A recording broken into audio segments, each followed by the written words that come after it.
বন্ধুরা, মরুভূমিতে দুইটি সাদা রঙের ইঁদুর মই দিয়ে জমি সমান করছে এবং সেই জমিতে তারা ধীরে ধীরে করে অনেকগুলি বেগুনের চারা রোপণ করলো এবং তারা অবশেষে দেখলো তাদের পুরো জমিতে অনেকগুলি বেগুন চারা রোপণ হয়ে গেছে। তারা তো অনেক খুশি। এখন তারা ভাবছে যে তাদের বাগান এই গাছগুলো ধীরে ধীরে করে অনেক বড় হবে। তাই তারা তাদের মুখ দিয়ে পানি দিতে লাগলো। পরের দিন সকালবেলা এলো, এসে দেখে তাদের ছোট্ট ছোট চারাগুলিতে ফুল দিয়ে ভরে গেছে। তাই তারা অনেক খুশি।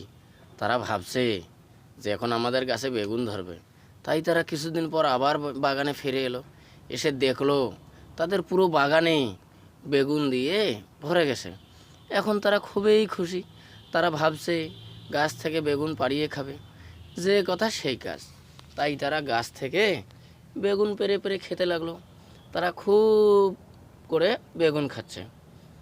এভাবে কিছুক্ষণ সময় কেটে গেল। হঠাৎ করে তারা খুব জোরে জোরে কান্না শুরু করে দিল, কারণ এই চ্যানেলটি এখনও কেউ সাবস্ক্রাইব করেনি।